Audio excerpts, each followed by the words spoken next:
Je ne cesserai jamais d'insister et de répéter encore que c'est vraiment très important pour un chrétien d'être à l'écoute du Saint-Esprit. Parce qu'on ne peut pas prétendre être chrétien et ne pas avoir une réelle communion sincère et profonde avec Dieu. Aujourd'hui, les chrétiens s'investissent énormément dans tous les domaines de leur vie, mais pas le domaine le plus important qui donne la vie. Soyez à l'écoute du Saint-Esprit, parce qu'aujourd'hui, il y a tellement de drames inimaginables qui se passent partout dans le monde. On entend des viols par-ci par-là, on entend des pasteurs qui soignent les gens avec des pétroles, et ça, tout le peuple de Dieu suit comme des moutons.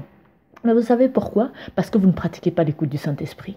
Vous ne pratiquez pas l'écoute du Saint-Esprit. C'est pour ça que vous tombez sur des malades qui prétendent soigner quoi que ce soit avec du pétrole et vous plongez la tête la première.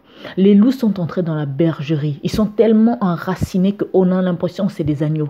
Et quand vous vous ouvrez les yeux, vous vous rendez compte parfois c'est trop tard.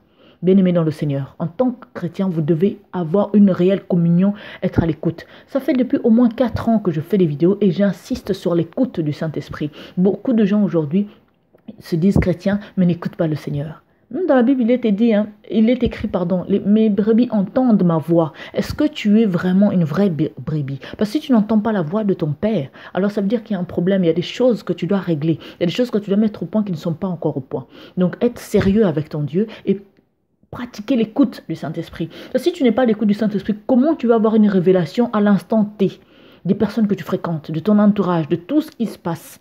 Parce que ça, c'est pas écrit dans la Bible. Parce que si une personne te veut du mal là tout de suite, c'est pas écrit dans la Bible. Mais si tu es à l'écoute du Saint-Esprit, si tu marches vraiment avec Dieu, il va te dire fais attention à telle personne.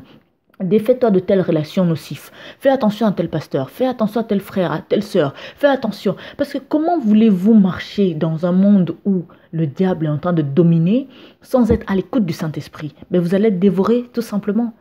On a un atout majeur qui est le Saint-Esprit, mais on ne se sert pas de lui. Bien-aimés dans le Seigneur, servez-vous du Saint-Esprit. Un chrétien qui ne marche pas avec le Saint-Esprit, ce n'est pas un chrétien. C'est monsieur tout le monde. Soyez à l'écoute. C'était la prophétesse Harmonie. Que Dieu vous bénisse infiniment. À très bientôt.